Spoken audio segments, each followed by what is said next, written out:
the jail authorities are finalizing all the documents and finishing the formalities for Sasikala's release. Here outside Victoria Hospital in Bengaluru, several of her supporters have gathered and celebrations have already broken out.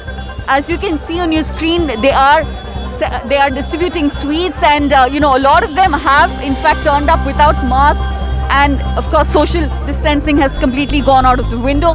The police have barricaded all gates of the Victoria Hospital, allowing only patients and their families inside, and ensuring that the steady stream of supporters who are coming here from different parts of Karnataka and Tamil Nadu are not allowed inside.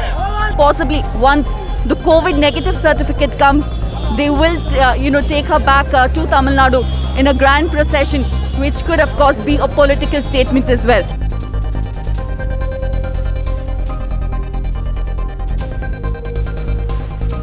At around 11 a.m., doctors who were treating Sasikala here at the Victoria Hospital in Bengaluru took the discharge papers to her in the room that she was being treated and obtained signature on the release documents, post which Sasikala was officially released from the jail.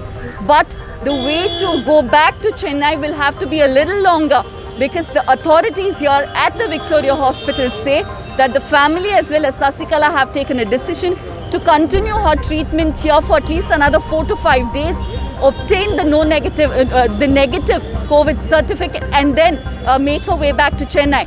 In the meantime, all political leaders in Tamil Nadu have been keeping a note on what Sasikala will do. For at least a year or so, she's not been in touch with anybody. So what's on her mind is anybody's guess. But that said, those who know Sasikala say that she will not want to keep quiet. She will in fact come out very aggressively and possibly even take on the EPS-OPS combination, which is leading the AIADMK at this point of time. All that will be after the 31st of January. For now, Sasikala, who no longer is a convict here, will continue receiving treatment for COVID-19 here at the Victoria Hospital in Bengaluru.